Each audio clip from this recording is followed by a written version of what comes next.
உங்கள் அனைவரின் மீதும் அந்த ஏக இறைவனின் சாந்தியும் சமாதானம் என்றென்றும் நிலவட்டுமாக. சமீப காலமாக ஒரு தம்பி, அவன் பேர் வந்து ராசா பாரதி அப்படின்னு சொல்லிட்டு, அவர் வந்து பாரதிய ஜனதா கட்சியில் இருக்கிறாரு, மாநில செயற்குழு உறுப்பினர் அப்படின்னு போட்டுக்கிறாரு. அந்த தம்பி என்ன பண்றாருன்னா, ஒரு 2-3 மாசங்களாவே என்ன பண்றாருன்னா, திருமாவளவன் அவர்களை பற்றி அசிங்கமா பேசுறது, காங்கிரஸ் கட்சி அந்த நபர்களை பற்றி அசிங்கமா பேசுறது, அதே மாதிரி திமுகவை பேசுறது, இந்த மாதிரி தொடர்ந்து பேசிட்டு வர்றாரு. விடுதலை சிறுத்தை கட்சியினுடைய தலைவர் அவரை வந்து எப்படி பேசுறான்னா 420 அப்படின்ற மாதிரி பேசுறான். அவர் சோத்தை தான் திங்குறாரா இல்ல பீஸா பர்கர் ஏதாவது திங்குறாரான்ற மாதிரி டபுள் மீனிங்ல பேசுறது அசிங்கமா. இந்த மாதிரி நிறைய பேசியிருக்கான். இது வந்து விடுதலை சிறுத்தை கட்சியினுடைய தலைவர் திருமாவளவன் அவர்களை பற்றி பேசினது.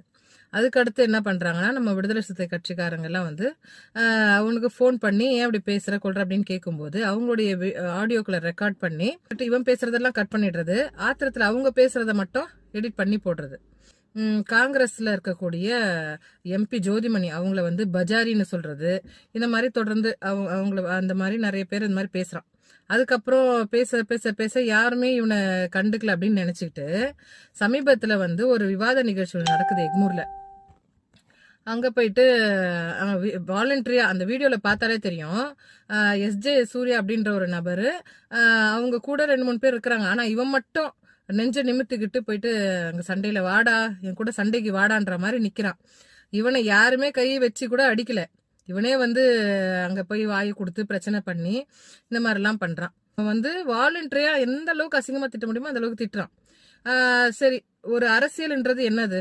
ஒரு கருத்துக்களை இப்போ பாரதிய ஜனதா கட்சியில இருக்கக்கூடிய சகோதரர்களும் விடுதலை சிறுத்தை கட்சியில இருக்கக்கூடிய சகோதரரும் நட்பு ரீதியா ஒன்னாதான் இருப்பாங்க. ஆனா கொள்கை ரீதியாக தான் அவங்களுக்குள்ள ஒரு இது இருக்கும், டிஃபரன்ஸ் இருக்கும். சரிங்களா?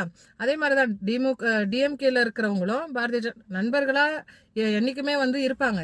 அவங்களுக்கு ஒரு பிரச்சனை நம்ம போய் நிற்போம், நம்மளுக்கு ஒரு அந்த மாதிரி தான் இருக்காங்க. கொள்கை ரீதியா தான் எல்லாம் எதிர்த்துக்கிட்டு நிக்கிறோம். சரிங்களா? ஆனா இந்த பையன் என்ன பண்றான், வாலண்டரியா வம்புக்கு இழுக்கிறான், சண்டைக்கு இழுக்கிறான். எப்படின்னா கருத்தால பேசுறது கிடையாது. ஒரு கருத்து சொன்னாங்கன்னா அதுக்கு எதிர்வினை எப்படி அந்த கருத்தால சொல்லணும் அப்படி சொல்றது கிடையாது. நீ வாடா, சண்டைக்கு வாடான்ற மாதிரி அவங்கள வந்து ஃபோன் பண்ணி, அவன் இருக்கிற லொக்கேஷனு, அவன் இருக்கிற இடம் எல்லாமே சொல்றது. நான் இங்கதான்டா இருக்கிறேன், ஒரு அப்பனுக்கு பிறந்த, நான் ஒரு ஆத்தாளுக்கு, இப்படி எல்லாம் பேசி சும்மா இருக்கிறவங்கள கூப்பிடுறான்.